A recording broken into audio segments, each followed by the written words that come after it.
Herzlich willkommen zu einem neuen Video. Heute zeige ich euch ein super schnelles und einfaches Rezept für eine One-Pot-Spargelpasta mit Fleischwursteinlage. Dafür als erstes eine große Zwiebel sowie 2 bis 3 Knoblauchzehen abziehen und fein hacken.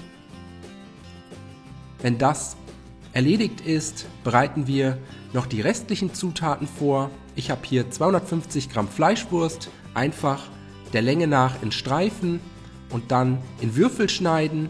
Alternativ könnt ihr hier natürlich auch Kochschinken oder Kassler verwenden. Und zum Schluss noch den grünen Spargel waschen, das untere Drittel mit einem Sparschäler abschälen, die holzigen Enden abschneiden und den grünen Spargel anschließend in etwa 2 bis 3 cm große Stücke schneiden. Danach eine große Pfanne oder einen Topf mit einem guten Schuss Öl erhitzen.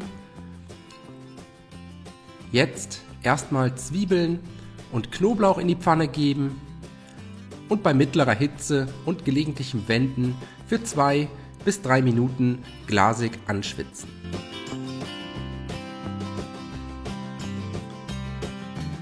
Wenn das erledigt ist, kommen die restlichen Zutaten dazu. 500 Gramm ungekochte Pasta. Ich habe hier Korkenziehernudeln verwendet. Ihr könnt aber wie immer auch jede andere Nudelform verwenden. Danach Spargel und Fleischwurst dazugeben. Außerdem 2 Teelöffel Salz, 1 Liter Wasser dazu gießen und zum Schluss noch 200 Milliliter Sahne.